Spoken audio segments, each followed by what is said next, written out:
ఇవాళ ఉదయం 11 గంటలకు కేంద్ర కేబినెట్ సమావేశం కానుంది. కేబినెట్ లో భాగంగా సిసిఎస్ భేటీ కానుంది. తాజా భద్రతా పరిస్థితులపై సిసిఎస్ సమీక్షించనుంది.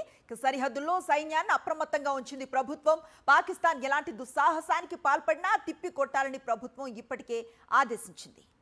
తాజా భద్రతా పరిస్థితులపై కాసేపట్లో కేంద్ర కేబినెట్ మీట్ అవుతున్న నేపథ్యంలో పూర్తి సమాచారం మా ఢిల్లీ కరెస్పాండెంట్ వెంకటేష్ అడిగి తెలుసుకునే ప్రయత్నం చేద్దాం. వెంకటేష్, చెప్పండి. ప్రధానమంత్రి నరేంద్ర మోడీ అధ్యక్షతన ఉదయం 11 గంటలకు కేంద్ర మంత్రివర్గ సమావేశం జరగబోతోంది.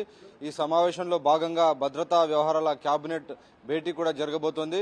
గత ఏప్రిల్ 22 నుంచి కూడా పాకిస్తాన్ సరిహద్దులో భారీ ఎత్తున ఉద్రిక్తత పరిస్థితులు నెలకొన్నాయి. ఆ నేపథ్యంలో ఇప్పటికే ఆపరేషన్ సింధూర్ పేరుతో పాకిస్తాన్ పీచమనిచింది భారత్. ఆ నేపథ్యంలో ఇప్పటికే పాకిస్తాన్ ఇక చాలు ఆపండి అంటూ కాల్పుల విరమణ కోసం ప్రతిపాదన పెట్టింది. సో ఆ ప్రతిపాదనకు అంగీకరించిన భారత్ ప్రస్తుతానికి సీజ్ ఫైర్ కు కొనసాగిస్తోంది. సో ఆపరేషన్ సింధూర్ కొంత పాజ్ అయింది, కేవలం ఆగిపోయింది తప్ప దాన్ని పూర్తిగా ముగించలేదు.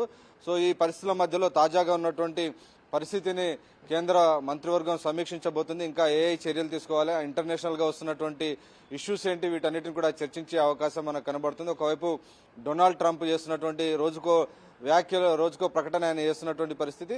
సో ఈ అంశం నేపథ్యంలో దేశవ్యాప్తంగా మొదలైనటువంటి చర్చ, ఈ అమెరికా రోల్ ఏంటి, దీనికి సంబంధించినటువంటి విషయాలపైన చర్చ జరుగుతుంది. సో మొత్తం అన్ని అంశాలపైన ఈ రోజు జరిగేటువంటి కేంద్ర భద్రతా వ్యవహారాల కేబినెట్ కమిటీ సమావేశంలో చర్చించబోతున్నారు. అనంతరం దానికి సంబంధించినటువంటి ఎలాంటి నిర్ణయాలు తీసుకోబోతున్నారు అనేది మనం వేచి చూడాలి.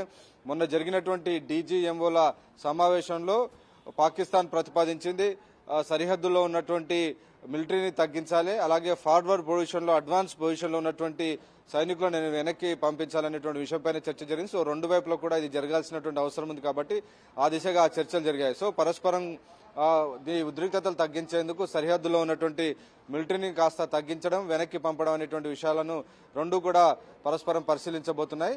సో ఇంకోవైపు పాకిస్తాన్ మాత్రం ప్రధానంగా సింధు నదీ జలాల ఒప్పందాన్ని సస్పెన్షన్ చేయడం పైన పదే పదే ప్రస్తావిస్తుంది. సో దీన్ని ఖచ్చితంగా ఈ సింధు నదీ జలాల ఒప్పందాన్ని అమల్లోకి తీసుకురావాలని పాకిస్తాన్ కోరుతున్న నేపథ్యంలో భారత్ మాత్రం ఒకే స్టాండ్ తో ఉంది. ప్రధానమంత్రి నరేంద్ర మోడీ పదే పదే చెప్తున్నారు, రక్తం నీళ్లు ఒకేసారి ప్రవహించవు అనేటువంటి విషయాన్ని కరాఖండిగా ఆయన చెప్తున్నారు. సో ఈ టెర్రరిజం ప్రోత్సహించడాన్ని పాకిస్తాన్ మానుకుంటే తప్ప ఈ నీళ్లు పారేటువంటి అవకాశం లేదు. కాబట్టి ఆ దిశగా పాకిస్తాన్ పై ఒత్తిడి పెరిగేటువంటి అవకాశం ఉంది. దాదాపు 60% పాకిస్తాన్ వ్యవసాయం అంతా దీనిపైన ఆధారపడి ఉంది. కాబట్టి డెఫినెట్ గా ఉగ్రవాదాన్ని మానేస్తే తప్ప నీళ్లు పాకిస్తాన్ కు వదిలేటువంటి ప్రసక్తి లేదని భారత్ చెప్తున్న నేపథ్యంలో సో ఈ రోజు జరిగేటువంటి సమావేశంలో ఇంకా పాకిస్తాన్ పైన ఏమైనా ఆంక్షలు విధిస్తారా, ఇంకా ఎలాంటి చర్యలు తీసుకుంటారన్నది మనం చూడాలి. Right, thank you Venkatesh.